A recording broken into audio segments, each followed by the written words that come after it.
to a genealogy in the Bible, if you're reading through the Bible and you come to a genealogy, how many of you just skip right over it and go to the next passage? Be honest.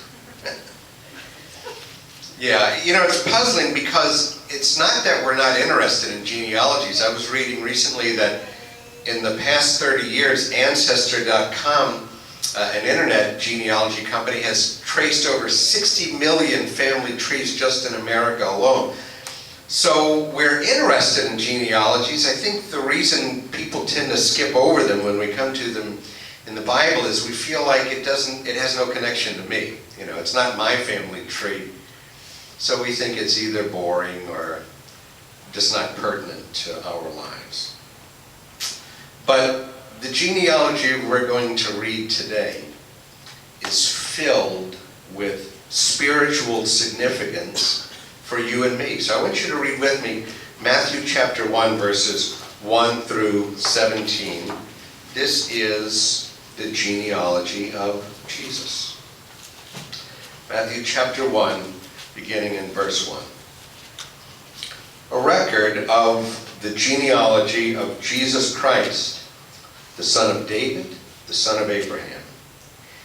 Abraham was the father of Isaac, Isaac the father of Jacob, Jacob the father of Judah and his brothers, Judah the father of Perez and Zerah, whose mother was Tamar, Perez the father of Hezron, Hezron the father of Ram, Ram the father of Abinadab, Abinadab the father of Nahshon, Nahshon the father of Salmon, Salmon the father of Boaz, whose mother was Rahab, Boaz the father of Obed, whose mother was Ruth, Obed the father of Jesse, and Jesse the father of King David.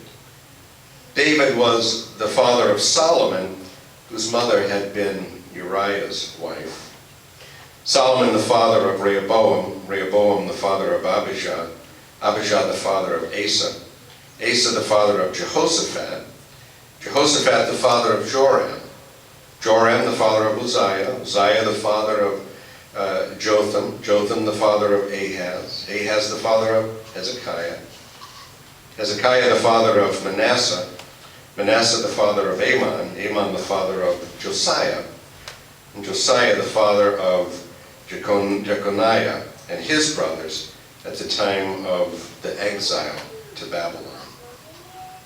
After the exile to Babylon, Jeconiah was the father of Shealtiel, Shealtiel the father of Zerubbabel, Zerubbabel the father of Abiud, and Abiud the father of Eliakim, Eliakim the father of Azor, Azor the father of Zadok, and Zadok the father of Akim, Akim the father of Eliud, Eliud the father of Eleazar, Eleazar the father of Mathan, Mathan the father of Jacob, and Jacob the father of Joseph, the husband of Mary, of whom was born Jesus, who is called Christ.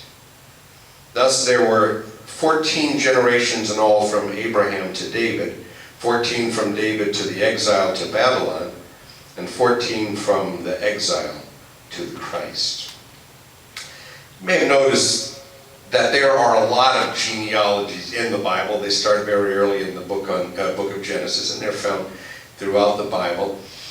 The reason they're so prominent in the Bible, just generally speaking, is because genealogies in ancient times functioned as something similar to ID cards today. A genealogy in biblical times would have been something like, say, a social security card or a passport if you were traveling overseas. If you stood to inherit anything, for example, through your ancestors, parents, grandparents, the way you proved the connection, family connection, was through your genealogy. If you were traveling somewhere, the way you proved, if you were stopped at the border of a country and asked for ID, the way you proved in ancient times who you were was through your genealogy, and people carried them around with them. All of the priests in Israel, for example, all came from the same tribe, and the way they proved that they were of that tribe was through genealogy. So just in general terms, genealogies had great significance in everyday life in ancient times. But it's the genealogy of Jesus that we're particularly interested in today. And you notice that we find it on the very first page of the very first gospel. Matthew 1, verse 1 says that this is the genealogy of Jesus. Now, Luke also gives us the genealogy of Jesus, but when we find it in Luke, it's in chapter 3. And it's around the time of Jesus' baptism that Luke takes that occasion to tell us who Jesus was, but not Matthew. Matthew chapter 1, verse 1.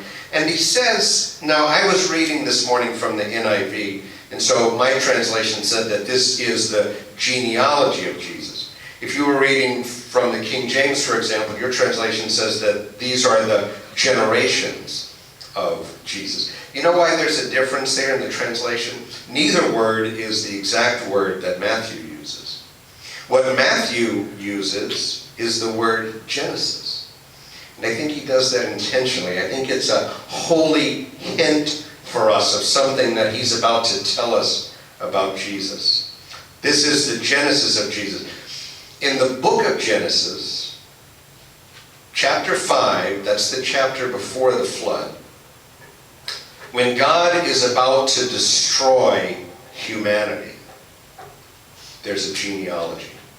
It's the genealogy of everyone from Adam to the time of Noah.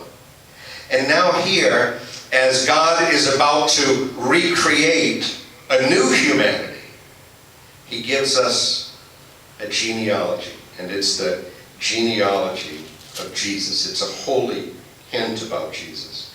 Now, Matthew tells us in verse 1 that this is the genealogy of Jesus, son of David, son of Abraham.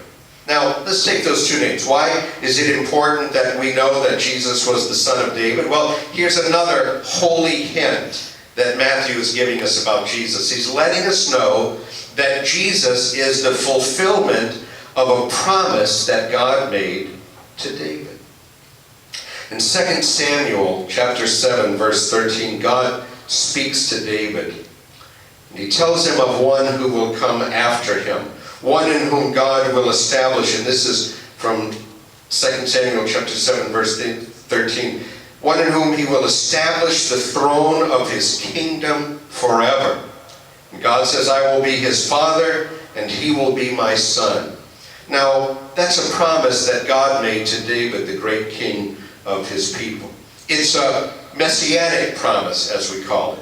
It's a promise that will be fulfilled one day, and it's one of the greatest promises of the New Testament, of the Old Testament. Matthew is dropping a hint here by telling us that Jesus is the son of David. He's telling us that that little baby born in Bethlehem on that first Christmas morning was the fulfillment of a promise that God made to David 1,000 years before Jesus was born.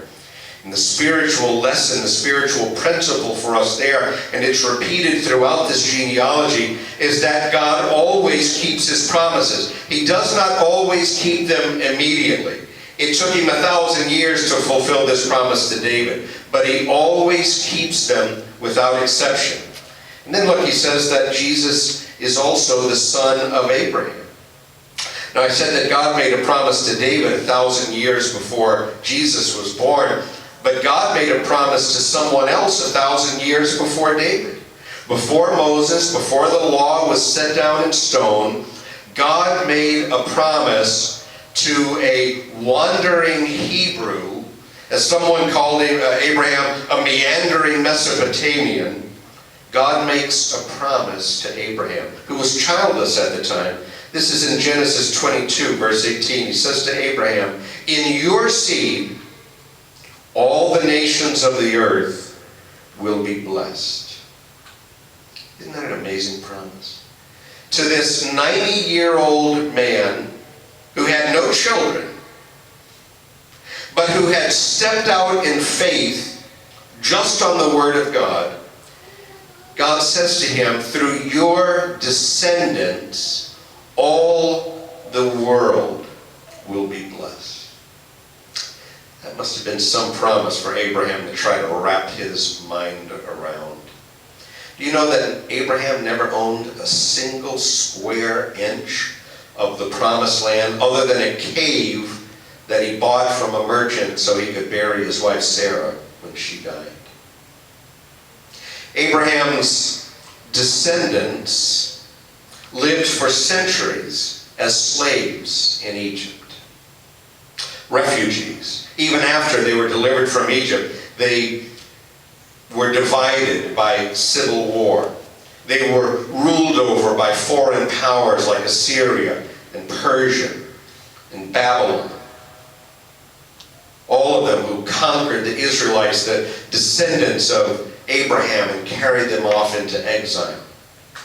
And yet the promise was always there. Through your descendants, the entire world will be blessed.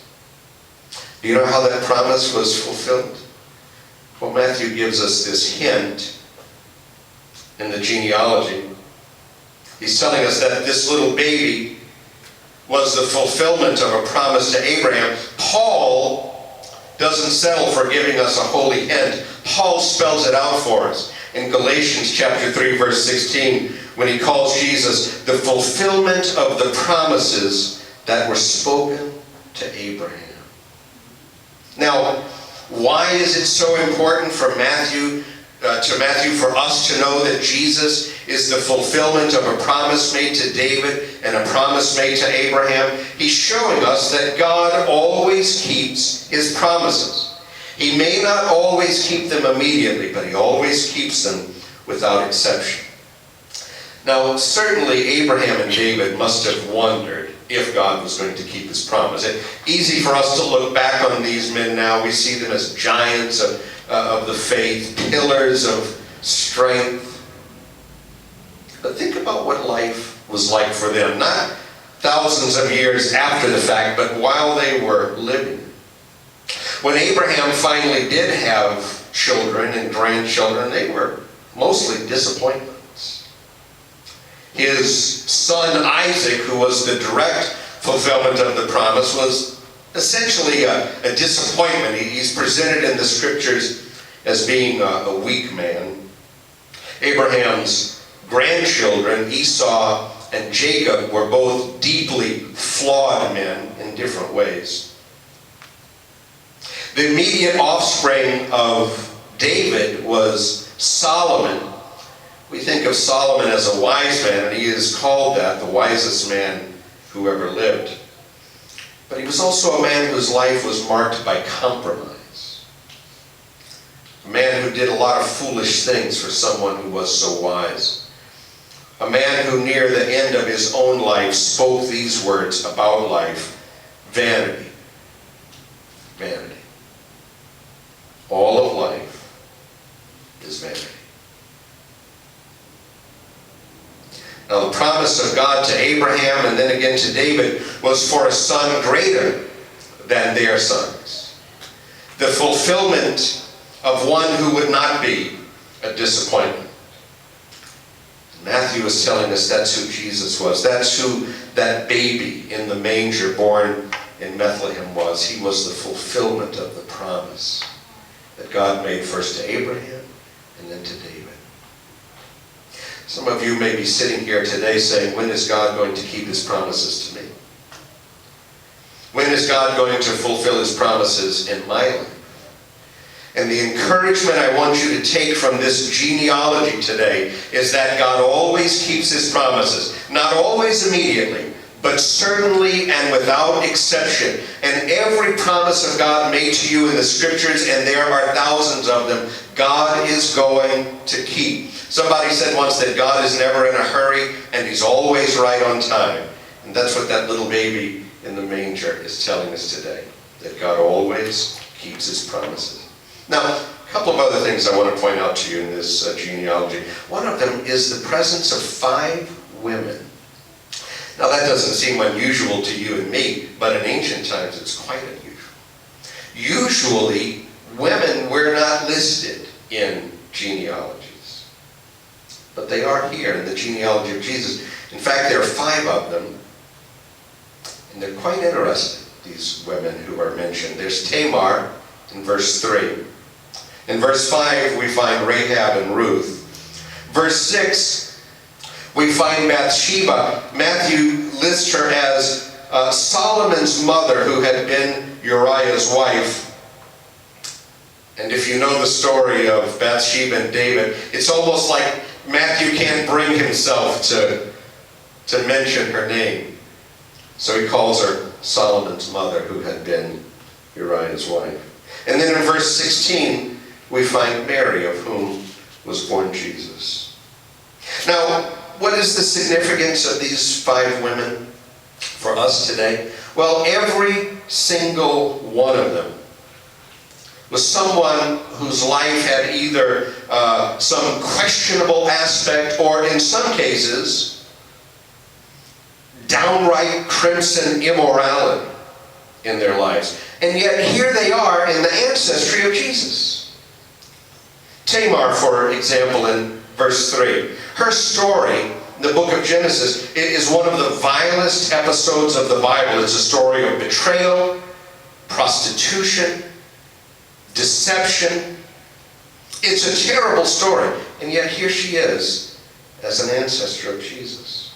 Rahab in verse 5. Rahab was a prostitute whom God chose to bring in to his redemptive purpose as an ancestor of Jesus. Ruth in verse 5. Her ancestry traces back to the life of Lot. And so she was born under a curse because of the activities of her ancestors. And yet she was used by God to be an ancestor of Jesus. Bathsheba, in verse 6, she reminds us of the failure of David, a man after God's own heart, the Bible says. And of course, Mary, we venerate her now, but we forget that she was an unwed mother when she gave birth. And that hint of scandal followed her throughout her life. We see hints of it in the book of John as the enemies of Jesus question his ancestry and allude to the fact that nobody really knew who his father was. That these 5 women are included ought to encourage us. That if God could use women like this and bring them in, not just to forgive them, but to include them as ancestors of Jesus, to make them part of the redemptive history of mankind, that ought to say to us that God has room for people like us as well. And that God can forgive us and use us as part of his redemptive family. I was thinking about these women. They all have New Testament parallels as well. There's a sense in which all of these women point forward a bit. A Rahab becomes a Mary Magdalene in the New Testament, cleansed of the stains of her life. A Tamar becomes a woman at the well, redeemed from the unmentionable transgressions of her life. Bathsheba is transformed into Mary of Bethany, sitting at the feet of Jesus. And when the crowning moment of New Testament revelation comes on that first Easter morning, it is the women who run forth from the tomb saying, "He has risen." But some of the names of the men here also point forward, not backward. Look at verse 4. Ram is mentioned. Ram, the father of Amminadab. Amminadab was a slave. We can picture him with his hands fettered, his feet manacled. And he points forward as a sign to all of those whom Christ would come to free. Verse 12, we find Zerubbabel, the father of Abiud. Zerubbabel helped rebuild the temple after the exile. There he is in the ancestry of the one who would later cleanse the temple, and who would say that if you destroy this temple, I will rebuild it in 3 days. The one Paul would call the mercy seat in Romans 3. The mercy seat, you recall, was that place in the Holy of Holies. It was the most sacred place in the temple. And it's where the blood of the sacrifice would be placed. And it was believed that on the mercy seat, the sin of mankind would meet the mercy of God. And Paul would say of Jesus that he was the mercy seat, the propitiation for our sins. Verse 13, Eliakim is there. He was a prophet in the ancestry of the one of whom the prophets spoke. Verse 14, we find Zadok and Eliud, both of them priests in the ancestry of the great high priest. And then verse 16, perhaps the most important verse of all in this genealogy, we find something about Jesus that cannot be explained by a genealogy. Look at what verse 16 says. Abraham was the father of Isaac, Isaac the father of Jacob, Jacob the father of Judah, and on and on and on until we come to verse 16, which says, and Jacob the father of Joseph, the husband of Mary, of whom was born Jesus. Jesus, who is called the Christ. And in that verse, Matthew is telling us that Jesus is like us in the sense that he identified with us, but he is separate from us. For 42 generations, Matthew shows us that he's like us, that he identified with us through his humanity, shared in our humanity. But in this one verse, the brakes are put on and it comes to a screeching stop as he calls Joseph not the father of Jesus, but the husband of Mary, who was the Christ. And that's why we celebrate Christmas today. We come to worship the one whose life was bracketed by two impossibilities: a virgin's womb and an empty tomb. Jesus entered into this world through a door marked no entrance, and he left through a door marked no exit. If Jesus were just a teacher, we could follow his teachings, but that would be it. If he were just a great leader, we could follow him, but that would be the end of it.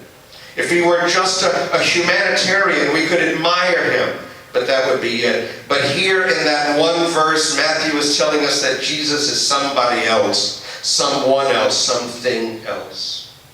The Christ, who was sent by God to redeem us and to remind us that God always keeps his promises and that we have not been forgotten. I came across this story this week. It was in the online magazine for Focus on the Family. I'm going to read it to you as I close. It was about a woman named Stella Thornhope. It said that Stella was struggling with her first Christmas alone. Her father had died, her husband rather, had died a few months prior from cancer. Now, several days before Christmas, she was snowed in by a winter storm. She felt alone and depressed, so much so that she decided she wasn't going to decorate for Christmas. That afternoon, the doorbell rang. On her porch stood a delivery boy with a box. He asked if she was Mrs. Thornhope, and when she said that she was, he asked her to sign for a delivery. She invited him to step inside and close the door to get away from the cold. And she signed the paper and said, "What's in the box?" The young man opened up the flap, and inside was a little puppy, a yellow Labrador retriever. The delivery boy picked up the screaming puppy and he said, "This is for you, ma'am." The young puppy began to wiggle in delight at being released from captivity. Mrs. Thornhope asked, "Who sent this?" The young man set the animal down and handed her an envelope and said, "It's all explained in this envelope. The dog was purchased last July while its mother was still pregnant. It was meant to be a Christmas gift to you." And the young man handed her a book, How to Care for Your Labrador Retriever. And she asked, "And who sent me this puppy?" And as the young man turned to leave, he said to her, "Your husband did. Merry Christmas." And she opened up the letter from her husband. He had written it 3 weeks before he died and left it with the kennel owners to be delivered with the puppy as his last Christmas gift to her. It was a love letter, filled with encouragement to her to be strong. He said that he would be waiting for the day when she would join him, but that he had sent her this puppy to keep her company until that day. She wiped away the tears, put the letter down, and picked up that little puppy and held it to her neck. She looked out the window at the Christmas lights on her neighbors' houses, and she heard from the radio in her kitchen the strains of "Joy to the World, the Lord has come." And suddenly Stella felt the most amazing sense of peace washing over her.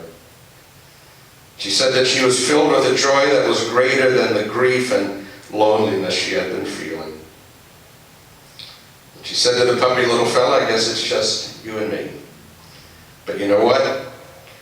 There's a box down in the basement I bet you'd like. It's got a little Christmas tree in it and some decorations and some lights that we can put up. And there's a manger scene down there too. Let's go get it."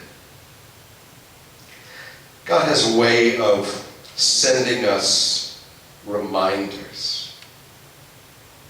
Reminders that good conquers evil, that light is greater than darkness. Most importantly, that He has not forgotten us. On that first Christmas morning, God kept a promise that He had made 2,000 years before Jesus was born to a wandering Hebrew named Abraham, and then He repeated it 1,000 years later to King David. And it's a promise that He makes to you and me today, that we are not alone. We have not been forgotten, and God always keeps His promises. 700 years before Jesus was born, the prophet Isaiah said, "The people walking in darkness have seen a great light." After the birth of Jesus, Matthew wrote this, "On those living in the land of the shadow of death, a light has dawned." Christmas is a reminder from someone we can't see that God has not forgotten us, and that He always keeps His promises. Christmas is a promise kept. This morning we're going to sing, as our song of invitation, "Silent Night." Silent Night. Let's sing the first and last stanzas.